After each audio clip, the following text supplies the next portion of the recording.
একদিন একটি বাঘ একটি গরুর উপরে আক্রমণ করলো। সেই গরুটি প্রাণে বাঁচার জন্য তার সমস্ত শক্তি একত্রিত করে দৌড়াতে থাকলো।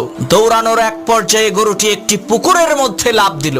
ঘটনাক্রমে সেই পুকুরের মধ্যে কোনো পানি ছিল না, শুধু ছিল কাদা। এদিকে গরুর পেছন পেছন বাঘটিও সেই পুকুরের মধ্যে ঝাঁপ দিল। এতে করে গরু এবং বাঘ দুইজনেই পুকুরের কাদার মধ্যে গলা পর্যন্ত আটকে গেল। তখন বাঘ রাগান্বিত কণ্ঠে গরুকে বলে উঠলো, ওই হারামজাদা, তুই আর লাফ দেওয়ার জায়গা পাইলি না? তুই ডাঙ্গায় থাকলে তোকে না হয় একটু মজা করে খাইতাম, কিন্তু এখন তো তুইও মরবি, আমাকেও মারবি। তখন গরু বলল, বাঘ ভাই, তোমার কি কোনো মালিক আছে নাকি? তখন বাঘ বলল, আরে আহাম্মক, আমি হচ্ছি বনের রাজা, আমার মালিক হবে কে? তখন গরু বলল, বাঘ ভাই শোনো, তোমার মালিক না থাকলেও আমার কিন্তু মালিক আছে।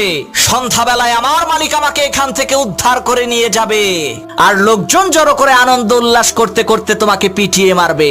মনে রাখবা মুসলমান, তোমারও কোনো ভয় নাই, তোমারও একজন মালিক আছে।